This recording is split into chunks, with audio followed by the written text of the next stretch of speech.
हे पहा 9वीवर आधारित प्रश्न आपण बघतोय आता 10वीच्या दृष्टीने. याच्या अगोदरच्या आपण भागामध्ये बरेचसे काही गणित पाहिलेले आहेत. तर आता इथून पुढचे आपण गणित बघूयात. हे पहा समांतरभुज चौकोन किंवा चौकोन या प्रकरणावर आधारित सुद्धा आपल्याला बेसिक काही गणित विचारले जाऊ शकतात. इथे दिले समांतरभुज चौकोन XYZW. बघा समांतरभुज चौकोन म्हणजे काय की ज्याच्या समोरासमोरील बाजू समांतर असतात. X आहे, Y आहे, Z आहे, W आहे आणि त्याचे कर्ण परस्परांना O मध्ये छेदतात. ओके. आता यामध्ये दिलंय की कोन XYZ जो कोन आहे हा किती 135 अंश आहे. तर XWZ म्हणजे या W कोनाचं माप काढायचं. त्यानंतर OY जो दिलेला आहे, OY आपल्याला दिलाय 5 सेंटीमीटर दिलाय. तर WY काढायचा. इथं तुम्हाला दोन गुणधर्म माहिती पाहिजे की समांतरभुज चौकोनाचे समोरासमोरील कोन एकरूप असतात, समोरासमोरील बाजू एकरूप असतात, कर्ण एकमेकांना दुभागतात, diagonal intersect bisect each other. Okay. आता याच्यामध्ये पहिले लिहायचं की चौकोन ABCD हा समांतरभुज चौकोन आहे. चौकोन XYZW हा कुठला चौकोन आहे? समांतरभुज इज एक पॅरलेलोग्राम. समांतरभुज चौकोन आहे. ओके. म्हणून आपण म्हणणार कोण XYZ बरोबर कोण XWZ. इथं त्याच्या अगोदर एक वाक्य लिहायचं, गुणधर्म लिहायचा की समांतरभुज चौकोनाचे समोरासमोरील कोन एकरूप असतात, अपोजिट अँगल्स आर कॉन्ग्रुएंट. म्हणून XYZ एकरूप XWZ बरोबर ना. परंतु आपल्याकडे कोण XYZ चं जे माप आहे ते किती दिले? 135 अंश आहे. म्हणून कोण XWZ चं पण माप किती आलं? 135 अंश. ठीक आहे. हा झाला पहिला मुद्दा. दोन गुणांसाठी विचारला जाईल हा प्रश्न विचारला तर बरोबर. हा XWZ बरोबर 35 अंश. त्याच्यानंतर आपल्याला WY विचारले. OY दिले किती? 5. तर WY किती असणार आहे? लेंथ ऑफ WY बरोबर 10 असणार आहे. WY बरोबर 2 गुणिले OY. Length of OY. Okay. कारण इथे लिहायचं समांतरभुज चौकोनाचे कर्ण परस्परांना दुभागतात. ओके. म्हणून 2 गुणिले OY किती? 5 आणि 5 गुणिले किती?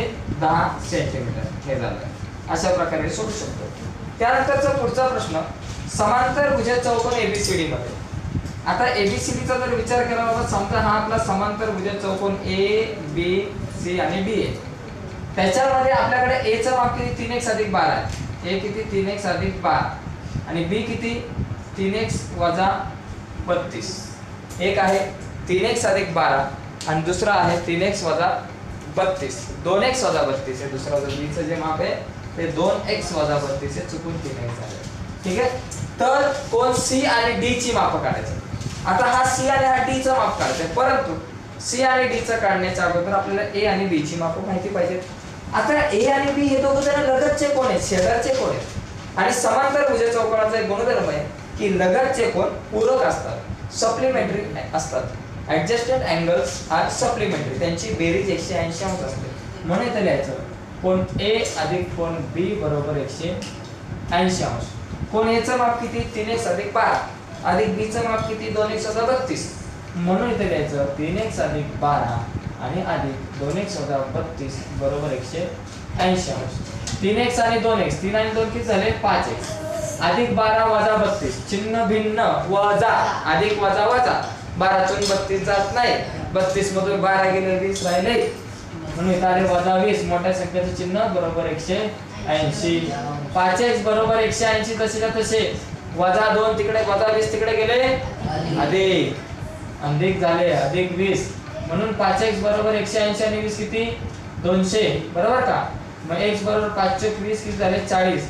हे 5 गुणिले बरोबर चिन्हाच्या पलीकडे गेले भागिले 200 ला 5 ने भागलं किती राहिलं उत्तर?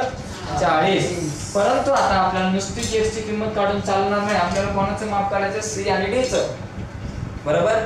आता एक गोष्ट लक्षात ठेवायची, समांतरभुज चौकोनाचे समोरासमोरील कोन एकरूप असतात, अपोजिट अँगल्स आर कॉन्ग्रुएंट. म्हणून C चं माप आणि A चं माप सारखं असणार आहे. C एकरूप A बरोबर ना. C बरोबर A आणि A चं माप किती आपल्याकडं? 3x + 12. 3x + 12. 3 गुणिले x ची किंमत किती? 40 अधिक 12. 4 × 3 = 12. 120 अधिक 12. 120 आणि 12 किती? 132 अंश. कळालं? सी चं माप किती आलं 132 अंश. त्याचप्रमाणे कोण बी, डी चं माप काढायचंय. डी कोणाला एकरूप असणार आहे? कोण डी बरोबर कोण बी. डी चं माप आणि बी चं माप एकरूप असणार कारण ते सम्मुख कोण आहे. डी बरोबर बी आणि बी चं माप किती आहे? 2 1 14 32. आता मी डायरेक्ट लिहितो इथे उत्तर. 2 गुणिले x ची किंमत 40. हा 40 दुने 80. 80 वजा 32. 80 मधून 32 गेले किती राहिले? 48 अंश. ठीक आहे, 48 आणि 32 180 अंश. अशा प्रकारे हा प्रश्न सोडवू शकतो 2 मार्कांना. त्याच्यानंतर पुढचा चौकोन एबीसीडी या आयताचे कर्ण. एबीसीडी काय? आयत आहे. काय आहे? आयत. आयत म्हणजे रेक्टँगल आहे.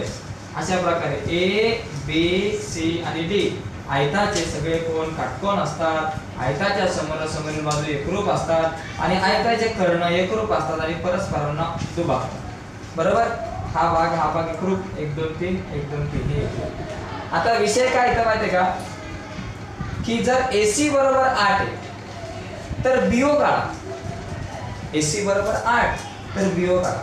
इथं लिहायचं आयताचे कर्ण एकरूप असतात. काय असतात? एकरूप. आयताचे कर्ण एकरूप असतात. तर लिहू शकतो आयताचे कोन कर्ण कसे असतात? मस्त असतात. हा एकरूप असतात. म्हणून AC आणि OI AC आणि BD एकरूप. AC आणि BD दोघं जण एकरूप. AC बरोबर BD बरोबर काय झालं? एकरूप म्हणजे किती? 8 सेमी झालं. कारण आपल्याला BO काढायचं आहे ना. आता AC 8 आहे, BO काढायचं आहे. पण BO काढण्याच्या अगोदर BD माहिती पाहिजे. BD काढलं पाहिजे. म्हणून आपण लिहिलं AC आणि BD एकरूप आहेत. मग AC 8 तर BD पण किती झालं? 8. मग आता BO काढायचं. इथं लिहायचं आयताचे कर्ण परस्परांना दुभागतात म्हणजे 2 भाग करतात समान. म्हणून BO बरोबर काय झाला? 1/2 गुणिले BD. BO BD चा निम्मा असणार आहे. म्हणून 1/2 गुणिले BD किती आहे? 8. आता बेस चौक 8. BO बरोबर किती सेमी झालं? 4 सेमी. ओके.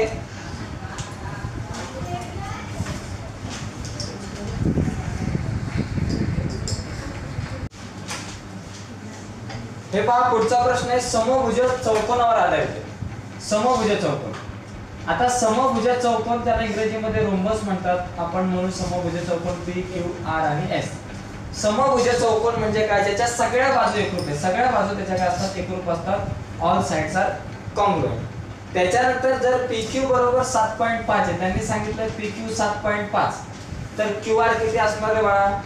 7.5. सेम म्हणजे ना सगळ्या बाजू एकरूप आहेत. All sides are congruent.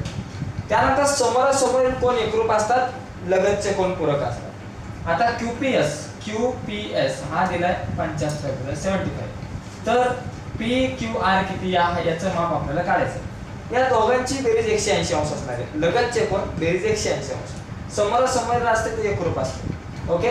आता इथे लिहायचं चौकोन PQRS हा समभुज चौकोन आहे. म्हणून आपण म्हणणार PQ बरोबर QR कारण सगळ्या बाजू एकरूप असतात. परंतु बट आपल्याकडे PQ बरोबर किती आहे? 7.5 सेंटीमीटर. म्हणून आपल्याकडे QR पण किती असणार आहे? 7.5 सेंटीमीटर असणार आहे. झालं. आता इथे लिहायचं की समभुज चौकोनाचे लगतचे कोण पूरक असतात. Adjusted angles R supplementary. म्हणून आपण म्हणणार कोण P अधिक कोण Q बरोबर 180 अंश. P म्हणजे QPS आणि Q म्हणजे PQR. आता P चं माप किती आहे? 75 अंश अधिक Q बरोबर 180 अंश. Q चं माप काढायचं 180 आपल्या जागेवर. 75 मधून 75 अधिक 1 बरोबर चिन्हाच्या पलीकडे गेले वजा 75 झाले -75 झाले. म्हणून आपल्याकडे कोण Q चं नाव काय? PQR बरोबर 180 मधून 75 गेले किती राहिले? 105 अंश 105 डिग्री. हा जर R चं विचारलं असतं तर काय आलं असतं? 75 आलं असतं. बाकी काय. पुढचा IJKL मध्ये. आता हा IJKL मध्ये मी लिहिलंय. ऍक्च्युअली या IJKL मध्ये IJ समांतर KL आहे. इथे फक्त इथे वरती एक प्रश्नामध्ये इथे लिहायचं राहिलं. IJ समांतर KL. IJ पॅरलल KL आहे. म्हणजे बघा हा समलंब चौकोन आहे. हा कुठला चौकोन आहे? समलंब चौकोन. इथं IJ K आणि L. ओके. IJ समांतर KL.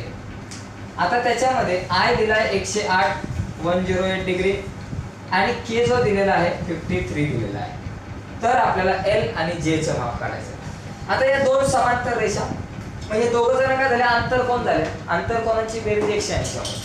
मग या दोघांची बेरीज 180 घेऊन एल काढता येईल, या दोघांची बेरीज 180 अंश घेऊन जे काढता येईल. इतर याचा चौकोन आयजे के हा समलंब चौकोन आहे, समलंब चौकोन आहे. म्हणून I + L = 180 डिग्री. I किती आहे, 108 प्लस अँगल L = 180 डिग्री. आता L चं माप काढायचं. L ला इथंच ठेवा, 180 पण आपल्या जागेवर. 108 अधिक आहेत, बरोबर चिन्हाच्या पलीकडे गेले, वजा 108. म्हणून आपल्याकडे कोण L चं माप किती आलं, 180 तून 108 गेले, किती राहिले, 180 मधून 108 गेले, किती राहिले, 72 राहिले, 72 राहिले. ठीक आहे. त्याचप्रमाणे J + K = 180. Angle J + angle K = 180 degree. Angle J + K किती आहे, 53 आहे, = 180. कारण हा 53 येतो म्हणून तिथे घेतला 53 K चा आहे. आता J चं माप काढायचंय, 180 जसाच्या तसा 53 प्लस आहे, तिकडे गेले -53. म्हणून अँगल J बरोबर 180 मधून 53 गेले, किती राहिले, 27 राहिले. बरोबर, 127 राहिले. 127 आणि 53 180. आता पुढे ज्या चौकोनाच्या लगतच्या बाजूच्या सगळ्या जोड्या एकरूप आहेत, म्हणजे सगळ्याच बाजू एकरूप आहेत, त्याला कुठला तरी चौकोन म्हणणार, समभुज चौकोन. ऑल साइड्स आर किंवा ऍडजस्टिंग साइड्स आर कॉन्ग्रुएंट, तर तो झाला समभुज चौकोन. समभुज चौकोन किंवा रोम्बस त्याला इंग्लिशमध्ये आपण म्हणतो. ठीक आहे. एका चौरसाच्या कर्णाची लांबी 12 वर्गमुळात 2 सेमी आहे, तर त्याची परिमिती काढा. Find their perimeter. त्याची परिमिती काढा. आता त्याचा कर्ण दिला, हा समजा एक चौरस आहे, असं म्हणायचं चौकोन ABCD हा let quadrilateral ABCD is a चौरस, त्याला इंग्लिश मध्ये म्हणतात स्क्वेअर. हा, आणि काय एक चौरस वाटत लावून टाका. आता इथे AC किती आहे, कर्णाची लांबी, कर्ण AC किती, 12 वर्गमुळात 2 सेंटीमीटर. तर बाजू काढा. चौरसाची बाजू x मानू, बरोबर. इथे लिहायचं चौकोन ABCD हा चौरस आहे, कर्ण AC बरोबर 12 वर्गमुळात 2. चौरसाची बाजू काय मानू, चौरसाची बाजू साइड्स ऑफ स्क्वेअर, बाजू बरोबर x सेमी मानू. ओके, हा सेमी मध्ये म्हणून सेमी. आता काटकोन त्रिकोण ABC मध्ये असं लिहायचं, काटकोन त्रिकोण ABC मध्ये पायथागोरसच्या प्रमेयानुसार कर्ण वर्ग बरोबर बाजू वर्ग अधिक बाजू वर्ग. कर्ण वर्ग म्हणजे AC चा वर्ग बरोबर AB वर्ग अधिक BC वर्ग. म्हणजे असंही घेऊ शकतो, AB वर्ग अधिक BC वर्ग बरोबर AC वर्ग. AB किती x, BC किती x आणि AC किती 12 वर्गमुळात 2 चा वर्ग. x आणि x किती x झाले, 2x चा वर्ग. 2x² = 12 चा वर्ग 144 गुणिले 2. 2 2 काटा छटा, म्हणून x वर्ग बरोबर 144. मग x बरोबर किती, 144 चा वर्ग 12 सेमी. x बरोबर 12 सेमी. चौरसाची बाजू 12 आहे. चौरसाची बाजू जर विचारलं असतं तर इथे लिहिलं असतं चौरसाची बाजू 12 सेमी, पण चौरसाची बाजू नाही विचारली, चौरसाची परिमिती विचारलेली आहे. म्हणून इथे लिहायचं चौरसाची परिमिती बरोबर 4 गुणिले बाजू, काजू नका लिहू, बाजू लिहा. हा, 4 गुणिले बाजू किती, एक बाजू 12 सेमीचे, 12 त्रिक 36 12 चौक 48 सेमी. चौरसाची परिमिती 48 सेमी असेल.